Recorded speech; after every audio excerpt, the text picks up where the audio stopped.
स्थानीय वरिष्ठ नागरिक मंगल केन्द्र गुरुपड़ाठारी हीराखंड वरिष्ठ नागरिक परिषद साधारण सभा सभापति नंदकिशोर देवता अध्यक्षतार अनुष्ठित ଏହି बैठकରେ निमंत्रित वक्ता रूपे डॉक्टर प्रभास देवता जोगदे वृद्धावस्था शरीर परिलिखित संभाव्य रोग एवं तार सठिक निराकरण उपरे उपस्थित सदस्य मानकर ध्यान आकर्षण करथिले। विशेषतः चक्षु दांत रक्तचाप रक्त शर्करा आदि नियमित परीक्षा और ग्रामांचल रोगी मानकर भूल चिकित्सार भयावहता उपरे गुरुत्वारोप डॉक्टर देवता करथिले।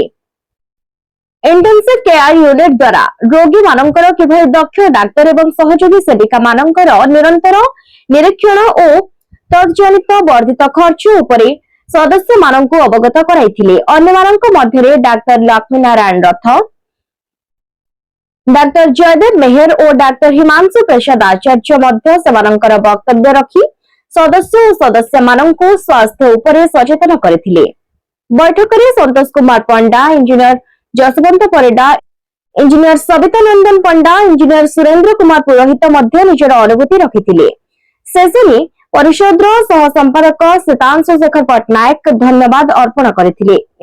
एही अवसर रे एबे चालिथिबा रंधन गैस संकट उपरे चिंता प्रकट करबा सहित एही समस्यार शीघ्र समाधान पई सरकारक निकट रे दाबी करा जायथिला। Bureau report, viral Sambalpur.